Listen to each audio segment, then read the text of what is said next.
Welcome, Gemini rising signs, to your horoscope for the month of November. I'm Cosmic Girl. Thanks for joining me here today. We've got a very busy astrological month ahead. Heads up if you don't like deep, intimate astrological transit information connected to your rising sign.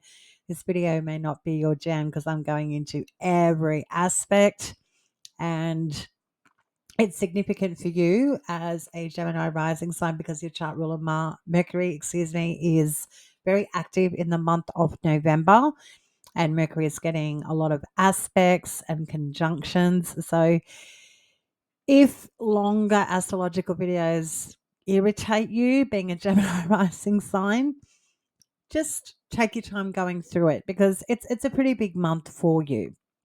Your chart ruler Mercury is going into its third and final retrograde of 2025 and is really the key protagonist, filtering in the background in the astrological system with the planets in transits and how everything is being activated by Mercury.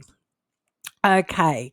And of course, other planets. It's not solely Mercury, but there's a lot going on and a lot to take in. So maybe take your time and digest the information in increments so you don't feel overwhelmed. But if you do like to get into the astrological weeds of planets in transits, then your Cosmic Girl definitely has you covered.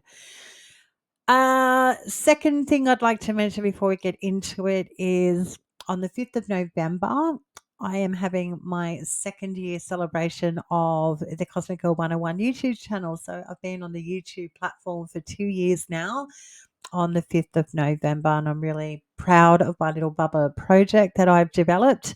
And I'd like to extend a grateful thank you to all that listen and subscribe and are too interested in the fantastic language of astrology and the planets. Okay, let's head into it, Gemini rising signs. Let's open up the horoscope for November, discussing the transit of your chart ruler, which is Mercury, if you're a Gemini rising sign. So, Mercury is currently in the zodiac sign of Sagittarius, traditionally known to be in its detriment zodiac sign. And this is your natal seventh house. So, Mercury is transiting in your natal seventh house. So, think philosophically, you are connecting with people because that is the natal seventh house Sagittarius in your natal chart. Relationships in your personal life, be that marriage, de facto, business partner, your stockbroker, de facto, a friend, a frenemy, that's your natal seventh house. It's about other people and relationships in your life. So when Mercury is in detriment, your chart ruler, you may find yourself overextending, really putting yourself out there and being available, maybe a little bit too much, and you may start to realize, geez, I really am struggling with knowing my boundaries. Or the flip side of this, because there's always variables, is maybe you can sense that you need to open up more to people or a significant relationship in your life, and you may feel a little ginger or shy about that, being so vulnerable and exposed to a relationship in your life. Very interesting, but it could go either way because it is astrology information that I'm delivering to every single Gemini rising sign out there. So you're the expert in you. Are you shy? Are you an introvert, or are you an extrovert? If you're extroverted, then you may want to rein it in with Mercury in detriment in Sagittarius, meaning maybe pull back a little bit and let people do what they need to do and not be so smothering and too possessive. Or if you're introverted, maybe it's a good time to consider listening up a little bit and getting a bit of a sense of humor about, all relationships aren't perfect and neither am I. So I need to be more receptive and co-present and available to people instead of closing them down. It'll be very subjective to each and every Gemini rising sign out there, depending on your own personal uh, personality, how you tick. You're either an extrovert or an introvert. We're all very, very different. But Mercury being in detriment in the seventh house, it may also be a transit where you can feel out who you connect with, who really is in team Gemini rising sign, how you partner up with others and really notice quite easily who is supporting you in a productive way and who maybe is potentially taking Gemini rising signs for a ride.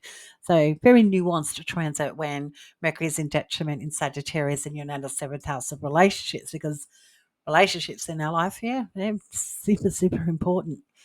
Okay, we also have Mercury then stationed to go into a retrograde. It's third and final retrograde of the year.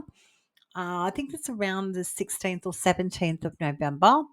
And we'll be retrograding back into your natal sixth house. And that's the house of service, your routine, your schedule. And when I talk about service, I'm talking about services that you connect with, like people that give you a lending hand, like a chiropractor or a doctor.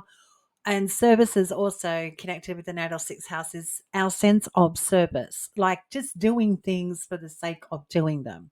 We do things because it's habitual to us. That is the natal sixth house as well.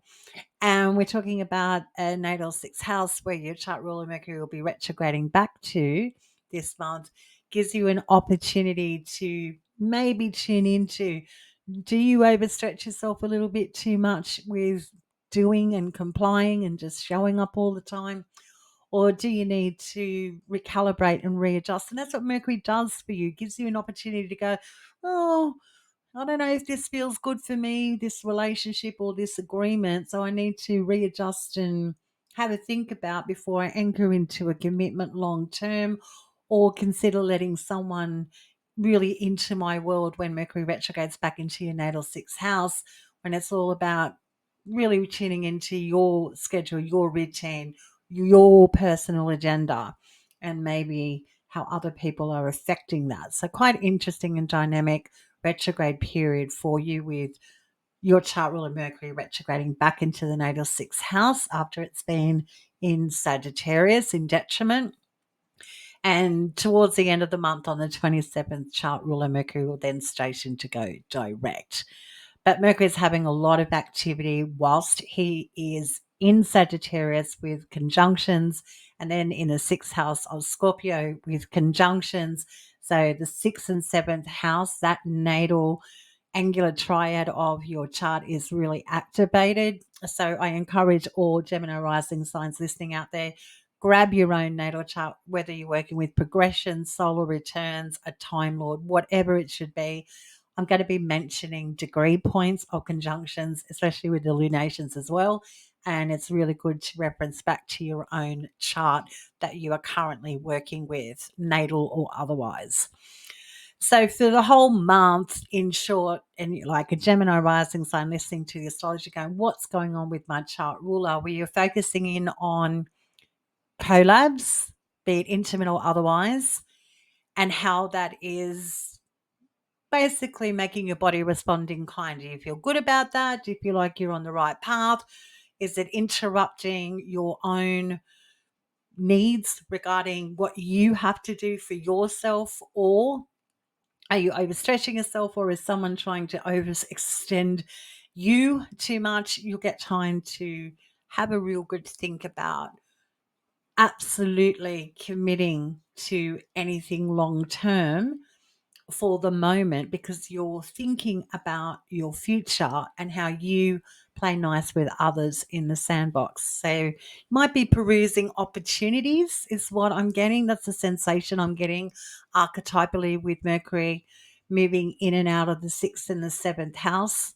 Are you in? Are you out? Are they the right fit? Is that the right fit for me? So you might be fence sitting is what my personal subjective point of view about Mercury going in and out of the 6th and 7th in retrogrades and direct motions. But you're the expert in you. You do you, and only you know your own personal life. We also have on the 4th Mars ingressing into Sagittarius, into your house of relationships and other people until December 15. And this is good because Mars not only works very well in the zodiac sign of Sagittarius, but Mars gives your natal 7th house a lot of energy. And with that, you get to see if you fit energetically with people, whether it's the energy around you with relationships are contentious or fiery, or they're really inspiring and optimistic and they get a fire lit under your feet. And that's really nice to have Mars in the natal 7th house of Sagittarius, where you get to gauge, if you will. And we're not talking about being sinister here and being picky, but you'll be able to really understand and tune in who energetically is your fit, whether it's business, intimate, or otherwise. You get the picture with Mars in the natal 7th house until the 15th of December. On the 5th, we have Mars sextile Pluto. I really like this combination with two planets archetypally representing power in an easy connection, which is what a sextile represents. So when Mars is sextiling Pluto from your 7th house to the natal 9th house, it's easy to get swept up into deep conversations, maybe considering different ways of connecting with people or the world at large through philosophizing, talking shop about religion or different aspects like governments, communities. It's just a very talkative, active day that can be quite enlightening when Mars is sextiling Pluto on the 5th. We also have on the same day our first lunation of the month, and it's beautiful. It's a full moon in Taurus because the moon is exalted in Taurus. It's at 13 degrees, and this is your natal 12th house. So the natal 12th house is a pretty private part of our own personal natal charts. It's things that we do in isolation and in solitude. It's the part of the natal chart where we at times feel lost, like we are just walking in a desert and we don't know how to basically feel our own needs. And we search for things in the natal 12th house that fill us up and satiate us for only so long. So think of behaviors that you have personally that keep you isolated, or maybe you want to covet. Well, on a full moon in that natal 12th house is where it's pretty enlightening. So it's a personal full moon for you because it's in the natal 12th house where you can process and just really drop into you. And you'll get a real sense, I believe, and I'm not suggesting I'm or telling you how you're going to feel, but I'm talking about the archetypal meaning of this lunation in the natal 12th house being the moon exalted, where the moon's quite happy. You'll get a really deep, intimate understanding about things like drugs and alcohol and self-sabotaging behaviors, and how getting lost in the source and the juice is really coming into the forefront. It could have to do with a parent because the moon does represent mother or mother figures. And that's not to suggest that it's a full moon to point fingers or judge, but you could be getting some insight that you otherwise didn't know about that could be quite maybe a little bit confronting, or a little bit, whoa, okay, that's a lot to process. I didn't realize that about my mother. I didn't even think my mother was interested in such things. So it's like an exposure of truth or a side of mother or an environment or people that you surround yourself with is coming in hot on the 5th.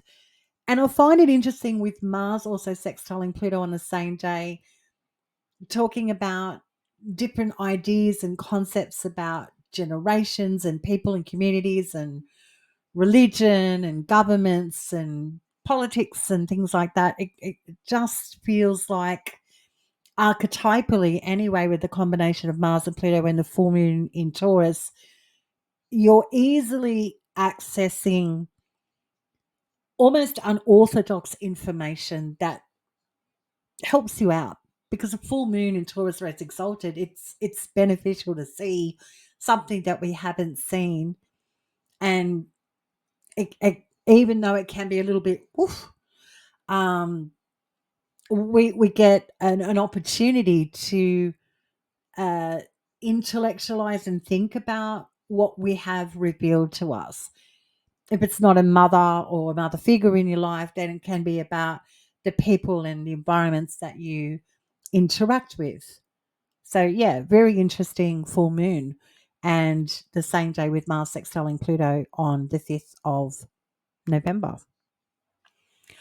On the 6th, we have Venus ingressing into Scorpio, her sign of detriment, into your natal 6th house until the 30th of November. So Venus is at top speed here in the solar system. Now, when Venus is in detriment, we're talking about Venus going, oh, I want what I want. I just want what I want, and that's the end of it, because Venus is in her zodiac sign where she feels she can't get her needs met, and she starts behaving aggressively and maybe even a little seductive or alluring to get what she wants. So it's fascinating with Venus in Scorpio, this combination in your natal 6th house from the 6th to the 30th of November.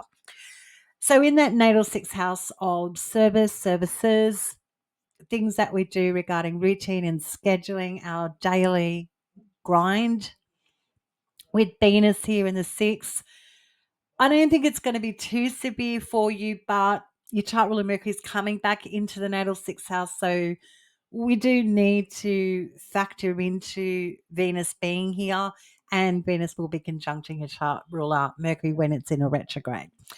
So we need to talk about it because Mercury is interacting with Venus, and we also have the Sun co-present in Scorpio as well.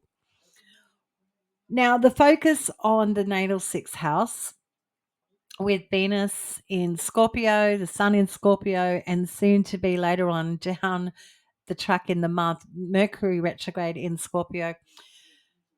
This natal 6th house is really important.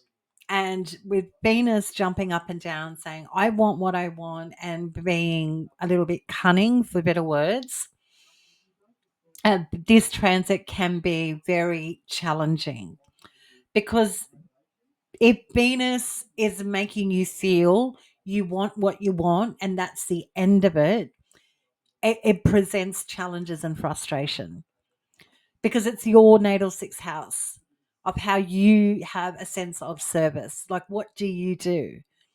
Like, are you being pushed to extend yourself, or are you trying to maybe duck and weave and get out of doing something or showing up regarding service or helping people out?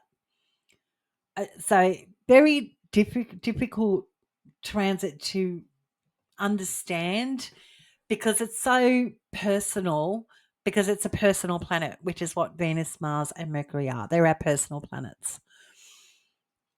And so only you know you. How do you feel about showing up for people and helping them out? How do you feel about your routine and schedule? Are you struggling to find some sort of balance? Well, with Venus here, the blessing, if you will, because wherever Venus is, she's still bringing that zodiac sign blessings, is learning to be okay with not having everything go your way all of the time. Like, we have to take out the garbage. We have to go to work. We have to feed our cats. We have to pay the bills. We have to show up. We have to show up, more importantly, for ourselves. And that means getting our routines right. That means thinking about our rest and our nutrition. Are we doing self care, or are we doing things that take us away from empowerment and feeling good? This is what will be on the radar with Venus in the natal sixth house of Scorpio from the 6th of November to November 30. Happy days on the 7th, retrograde Uranus, which has been transiting in your natal first house of self, goes back and retrogresses back into Taurus, your natal 12th house. Fascinating astrology now with retrograde Uranus going back into Taurus. For those that are interested in dates and going, well, when is this bugger coming back? Because I've really been going through lots of ups and downs. I've had some big awakenings. I've had some big changes going on. And I'm just trying to find my feet here. And I just need to know when that energy is coming back to assist me to recalibrate, readjust, and know that my life and my life direction is changing significantly. Well, the first thing that happens, retrograde Uranus will station direct in your natal 12th house of Taurus on February 3rd, 2026 at 27 degrees, and won't be ingressing back into your first house of Gemini until April 25th, 2026, where he'll be until 2032. Now, the good thing about Uranus in the natal first house, I've had Uranus in the natal first house myself. What I didn't realize until after the fact, because these planets take so long to transit through each zodiac sign, what I had an awareness of, an awakening of after the fact of the transit was I changed a lot. I literally changed a lot. Not to overshare, but I got married, then I got divorced. I moved home. I started new jobs and then I ended them. I had many different jobs. I had many different experiences in a block of 7 years. And on reflection after that transit, I went, holy wow, what a whirlwind I went through.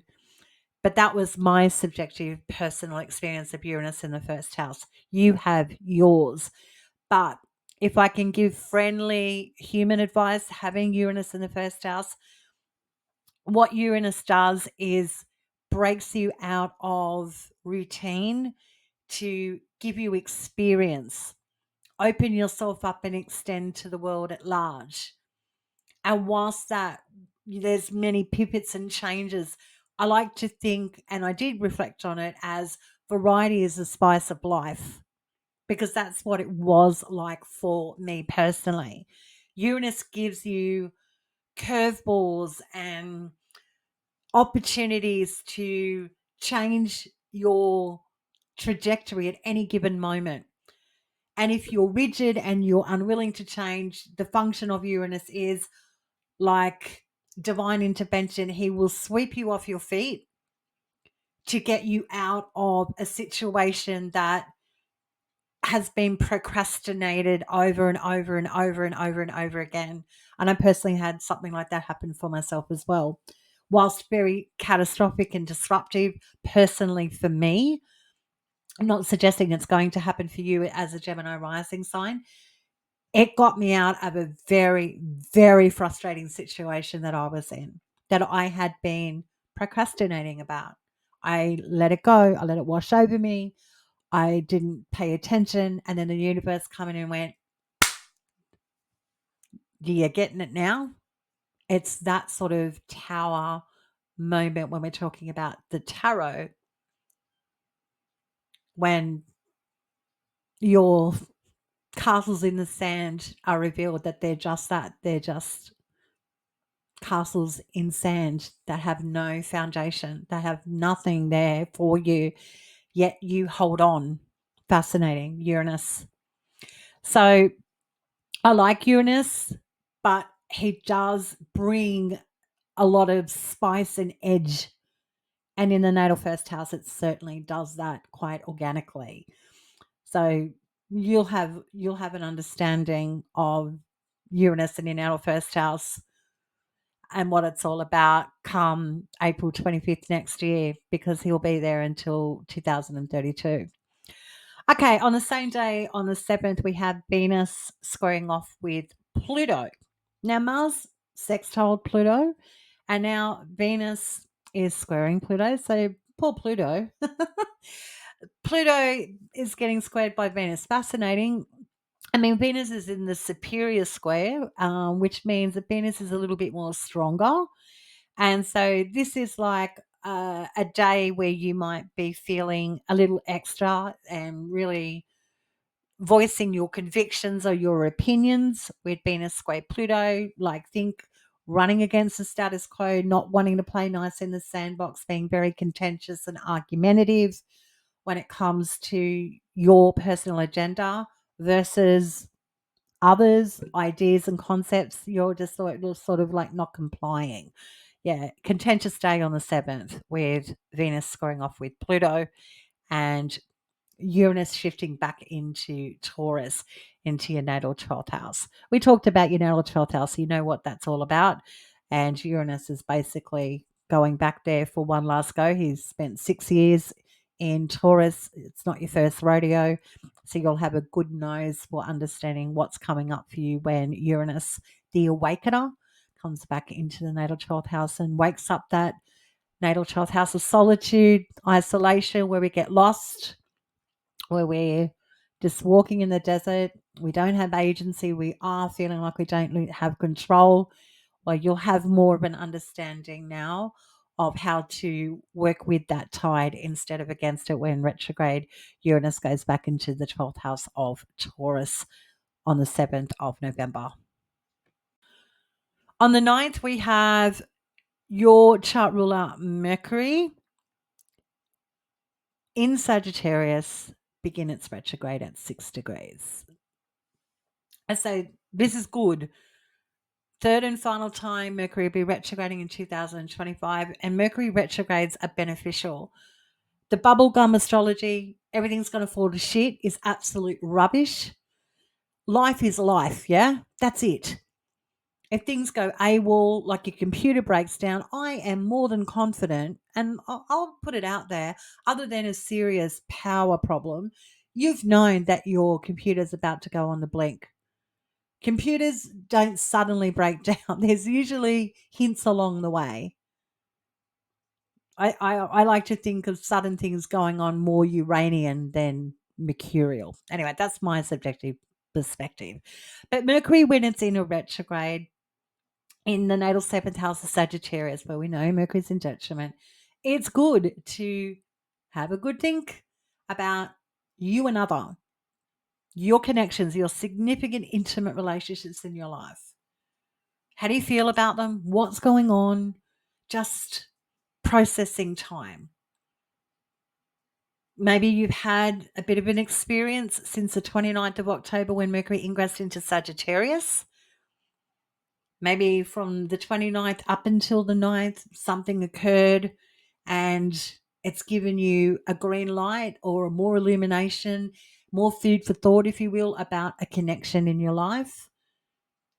And now you get to, just hypothesize. Is this my jam? Is this my thing? How do I behave in relationships? How do relationships respond to me?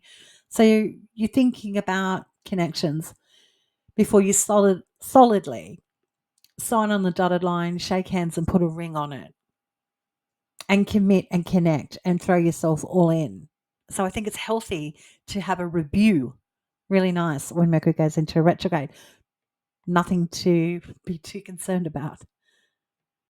On the 11th, Jupiter begins its retrograde in Cancer in your natal second house at 25 degrees, and Jupiter won't go direct until next year in March 10, 2026 at 15 degrees. So when Jupiter goes into retrograde in your natal second house, you're thinking about your values. What do you value? What's important to you? That's the natal second house. Is it your skills or your resources? Do you need to build on them, extend your portfolio by education? Maybe consider security. So, researching how to secure assets or resources with this transit, or develop more academic skills regarding education will be on your radar when Jupiter's retrograde in your natal second house. The things that support you, things that you value, and things that are really significant to you personally.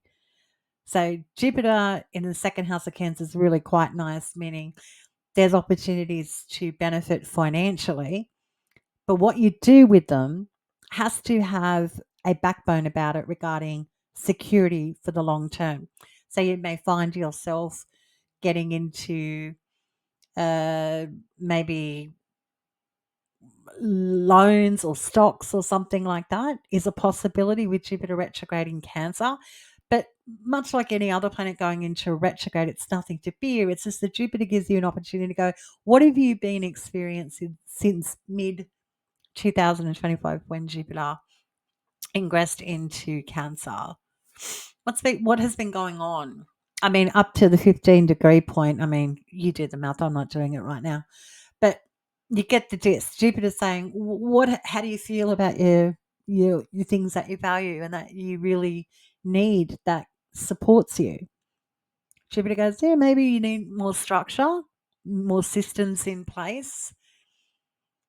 And Jupiter really is quite expansive, so you can have big thoughts and ideas, but we want to be realistic in regards to big thoughts and ideas that feel safe. They don't rattle us, so we don't feel like our values or valuables are dissipating into nothing and don't stand for anything, whether that's our convictions, our moral or ethical compass, or actual finances, assets, and possessions. So interesting with Jupiter retrograding on the 11th.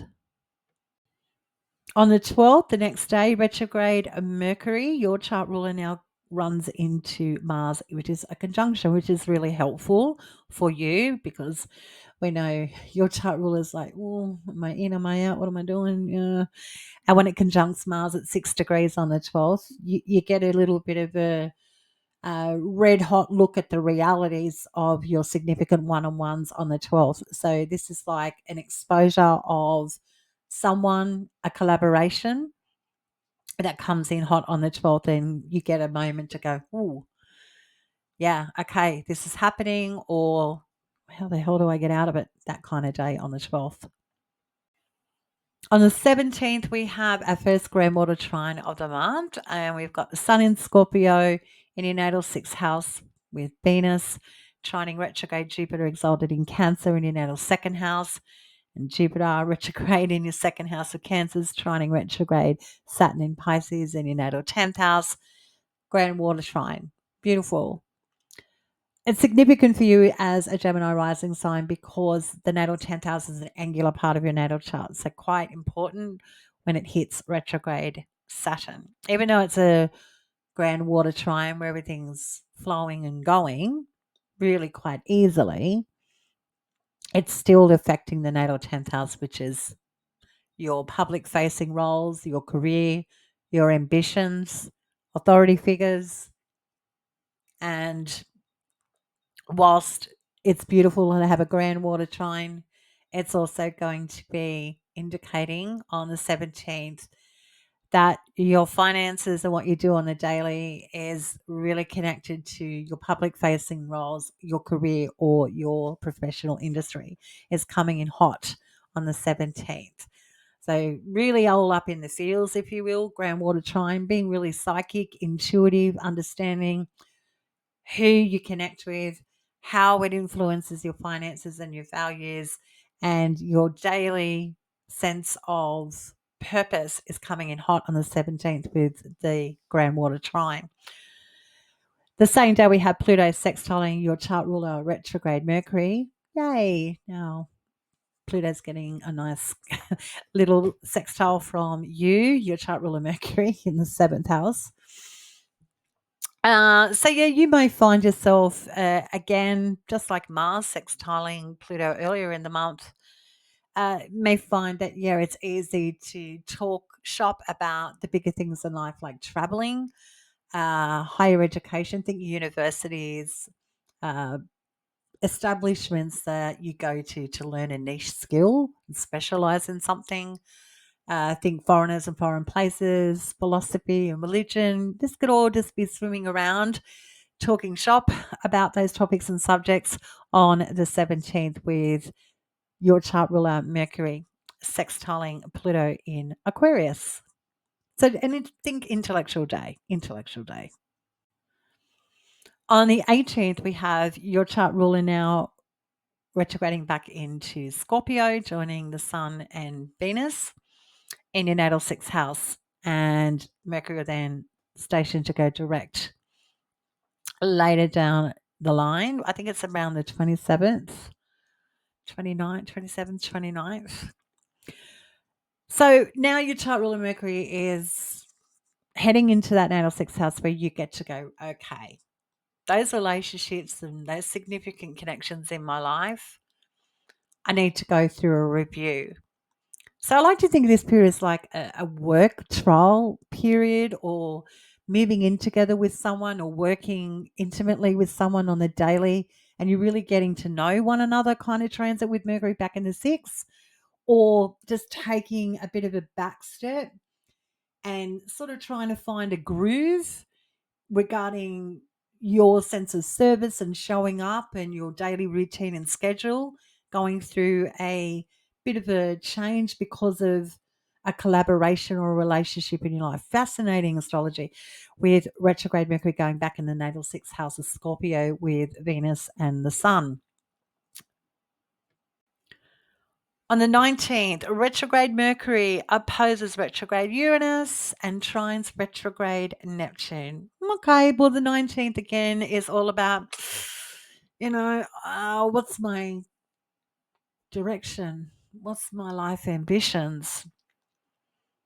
And how is it going to basically shape up? How do I feel about my lofty dreams and goals, about my career trajectory, the industries I want to work with and connect with, or even my public facing roles? How do I feel about that? It's all up for review on the 19th again with Mercury, your chart ruler, you just really thinking about, oh, how do I get back in the game, or how's my ambitions affecting my daily life? Maybe you're getting some insight on this day, or some helpful information to help you on your agenda moving forward with your well laid plans on the 19th, which is quite good.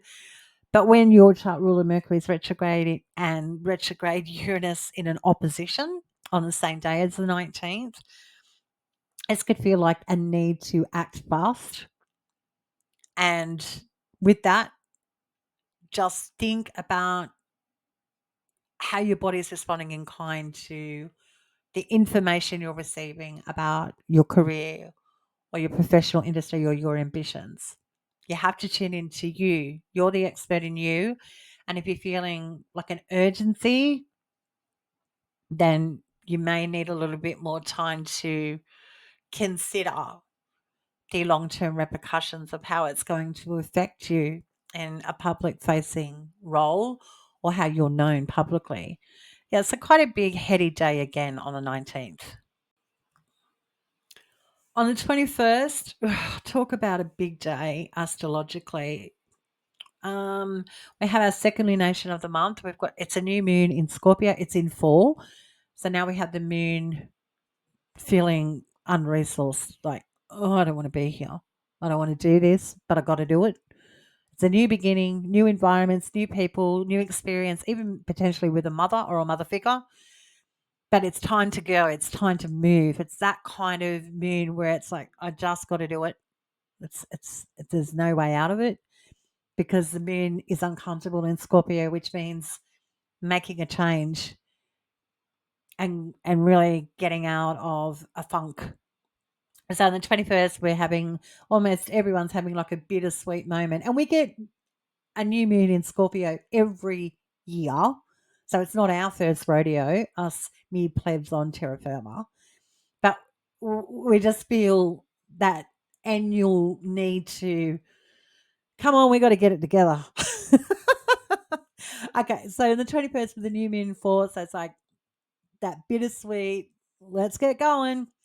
New moon at 28 degrees in Scorpio, and your chart ruler Mercury is in a cazimi with the sun, meaning your chart ruler is in the heart of the sun. So the sun is infusing you with optimism. So it's like a disgruntled new beginning regarding services, work, what you do on the daily. And the sun goes, it's not all that bad, Gemini rising. So come on. That's what it's like. And you mean in Scorpio, but when your chart ruler is in the heart of the sun, which is the Kazemi, I think you might be a little bit more enthused than you might be letting on about a brand new beginning that really does change your daily schedule and routine. So quite nice on the 21st. You don't have to express it to everyone, but I think you might be a little bit chuffed about a brand new start that gets you out of a funk, gets you into something new and exciting. So, hey, if it's a relationship, it's a job, it's healthcare, it's the gym membership, it's a new diet, whatever it is. I think you're going to be a little bit more happier than you're letting on to others on the 21st. It's my subjective astrological opinion, anyway. After that conjunction and the new moon, we now have the sun oppose retrograde Uranus. Again, double down, the urgency, the need to take action. It's now or never kind of moment. And that's because the sun is going, we can't stay in the same space. We can't not go anywhere. We can't stay in our comfort zones with sun opposing retrograde Uranus in Taurus in your house of solitude. It's time to get out.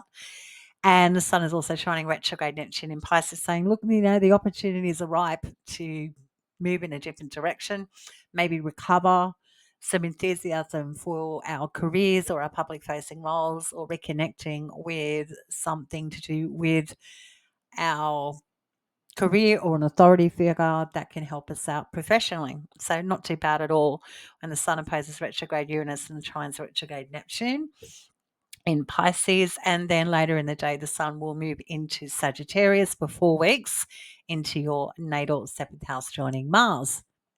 Sagittarius, yay. So the sun in Sagittarius, yeah, with Mars, yeah, it's the relationships and other people in your life are really going to show you that life is a ball. Life is to be enjoyed. Have a laugh. Go big or go home. Let's go. Let's play. Let's connect. Let's just do this. So I really like the sun in the natal 7th house of your relationships and significant one-on-ones. This is all about sparky fun, ready to go get them. And we have to enjoy our relationships. The spotlight's on our relationships. And if our relationships are a bit too much, we're overcompensating, or other people are just laying it on too thick, we get to see. That's what the sun does. It illuminates the natal 7th house, what works and what doesn't for us. But the sun and Mars in Sagittarius, people just seem to be more responsive to connect with you more organically, and you connect at your own free will or disengage at your own free will. You do you.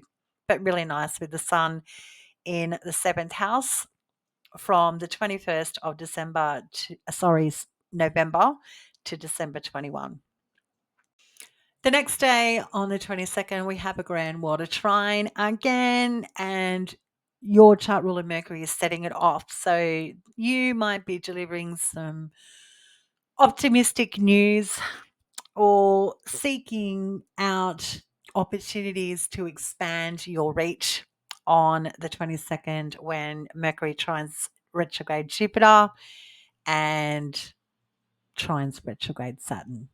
So you're ready to have a go and open up emotionally and tune into going, I'm ready to go for something here. So changing up a new way of presenting yourself in a public facing role or to do with your career or your ambitions are all fired up. You're feeling it in your waters. Maybe you're just having a magical download on the 22nd with your chart ruler Mercury connecting nicely with retrograde Jupiter and retrograde Saturn. On the 25th, chart ruler retrograde Mercury conjuncts Venus in Scorpio in that natal sixth house of your daily round. When Venus conjuncts your chart ruler Mercury, you can feel less than enthusiastic about playing nice or just feel like you want to disengage with Venus conjunct your chart ruler retrograde Mercury. The next day on the 26th, Venus sets off a grand water trine now. Venus is trining retrograde Jupiter and trining retrograde Saturn. And we also at this day, Saturn stations to go direct in your natal 10th house. That's really good news for you because that natal 10th house is an angular part of your natal chart.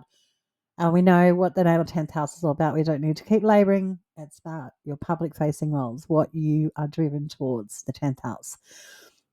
So with Saturn stationing direct, that's good news for having some sort of plan.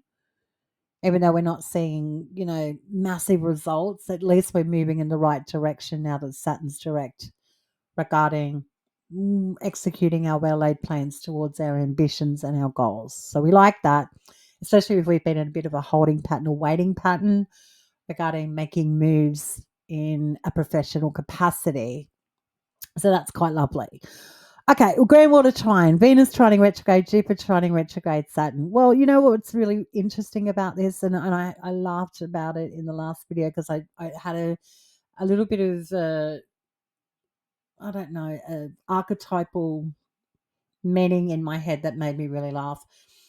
Because on the 25th, when Venus conjunct retrograde Mercury, it's like, oh, this is happening and it's all very go, go, go. And we're in, we're out, we're not too sure. And then the next day she goes into a grand water trine where it feels like Venus is basically airing her dirty laundry and barking at the complaints department's officer with her connection to retrograde Jupiter and retrograde Saturn. So it's like returning to an old argument or a discrepancy. Venus is like, and I want to now dob in that person and I want to complain. And so it's like complaining that we have to do what we have to do. That's what I'm getting with this grand water trine. And this is my subjective way of looking at this grand water trine. Because Venus is in detriment. It's like, oh, I have to do this and, but I'll do this, but these are the rules. This is how it's going to go down.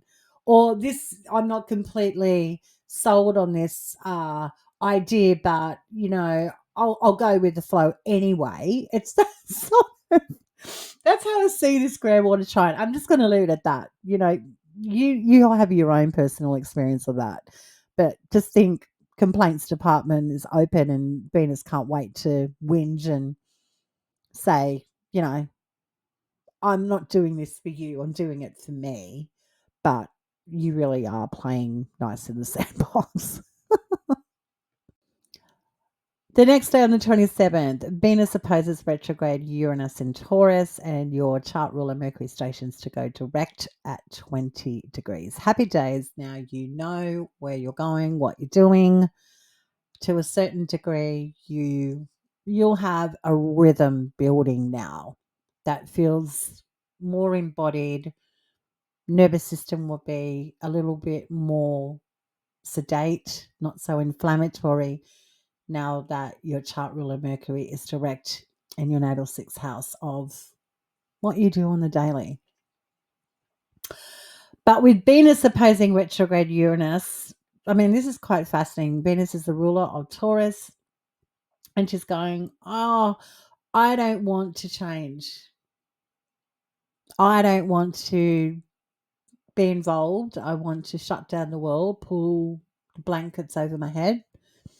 So this can be a day of being shutting down, not wanting to bend the knee, is what I'm getting with Venus opposed to retrograde Uranus on the 27th. On the 30th, as Venus begins to exit her transit in Scorpio, where she's just been, she trines retrograde Neptune in Pisces. And so this is like going back to an old idea or conversation that needs to happen on the 30th that feels uncomfortable with Venus trine retrograde Neptune. Later in that day, she then moves into Sagittarius. Thank the goddess for all of us. Now Venus is out of detriment and she's a lot more Venusian. And in Sagittarius, that natal seventh house goes from 3 to 88. You have Venus, the Sun, and Mars all present in your natal seventh house until the 15th of December, because Mars will move on and then it'll just be Venus and the Sun. So you have a little stellium going on in your natal seventh house of Sagittarius.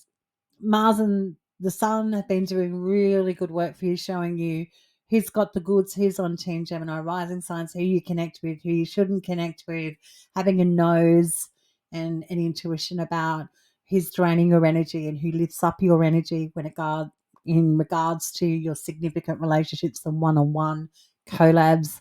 And now Venus coming in. Venus is seeking knowledge and adventure and excitement.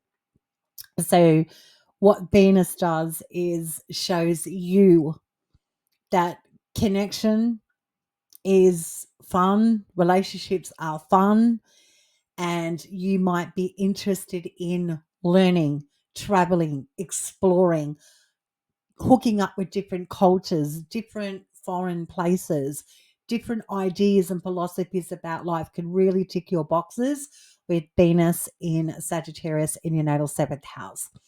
If relationships have been in flux up until the 30th of November, when Venus gets out of her detriment, this is really good for DMs, heart to hearts, raw, open, honest conversations, so you can get on the right page with other people, make really good decisions if you want to partner up with them or not. But communication is key with Venus and Sagittarius, because she can get lost in the sauce and the juice and be a little bit extra and too much to deal with in Sagittarius. That go big or go home saying, that's very much Venus and Sagittarius. I want what I want. I want the world. I want the oysters. I want it now. And she vehemently pursues it. But to what extent do we need to be okay with tempering the temperature down, the fire down, so we don't lose ground in here? So if relationships are becoming over the top, really, really big and important and inflammatory, then that's your cue, isn't it? That's your moment to discern and consider just how others can be influential or a little bit too much, and you can decide of your own free will whether to engage or disengage when Venus is in Sagittarius with the Sun and Mars. So she'll be in Sagittarius from the 30th of November to December 24. Chart ruler Mercury will be cruising in your natal sixth house until December. So you have time to feel out work, services, how you feel about showing up, how you feel about your schedule and your routine and your timing, and how other people and collabs in your life are impacting your agenda and your straight lines. So that's really helpful astrology in the month of November for you as a Gemini rising sign. If you would like to deep dive into your own natal chart, you can contact me via my email, which is cosmicgirl101@protonmail.com. Till next time, Gemini rising signs, have a fabulous November, and remember, stay cosmic.